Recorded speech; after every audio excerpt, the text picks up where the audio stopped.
Welcome back. These constitutional amendments on the statewide ballot may seem confusing or boring or a little of both, but the bottom line is pretty clear. If they don't get approved, roughly $28 billion doesn't get put to work or returned to taxpayers. Stephen, Mark Jones calls the investments in rural internet, state parks, and water infrastructure and university endowments consensus measures. Do you agree? And did anything get left off the table?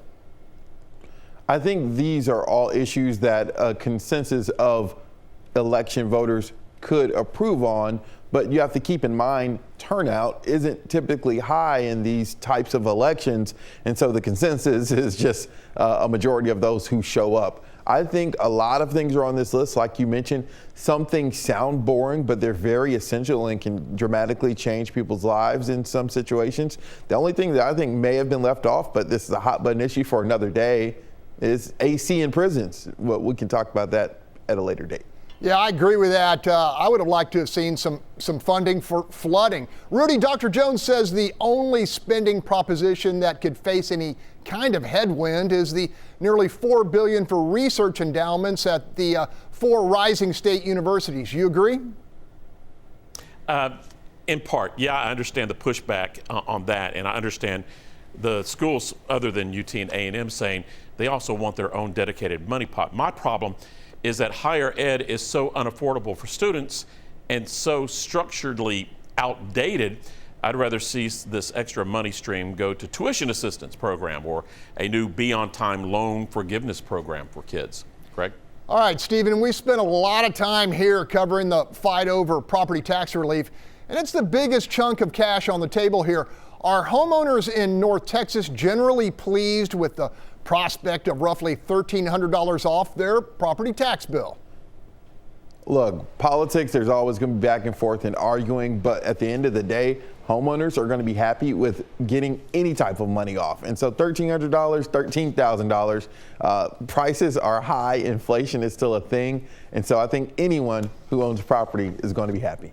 All right, Rudy, progressives in your neck of the woods probably aren't too happy with Prop 7, which sets aside $5 billion to subsidize natural gas-fired power plants. On the other hand, they probably don't like freezing in the dark either. Fair statement? Yeah, very fair statement, but there's a protest on Thursday at Austin City Council on coal power plants. Prop 7 is on my watch list if approved. Something, has to be done to get more power plants built. The question is, will power companies actually tap into this program as long as the federal government and as long as progressives are trying to kill the fossil fuel business? The other issues on my watch list include Prop 2, the child care business tax break. Yeah, they need help, but let's see who actually gets to cash in on this. And I'm worried that Prop 10 could create a tax backlash. School districts will lose another revenue source. Will they try to find another? You better believe they will. Greg? All right, Stephen, process question here. As we mentioned, these statewide propositions are an end run to circumvent the legislator's spending cap. So why even have a spending cap?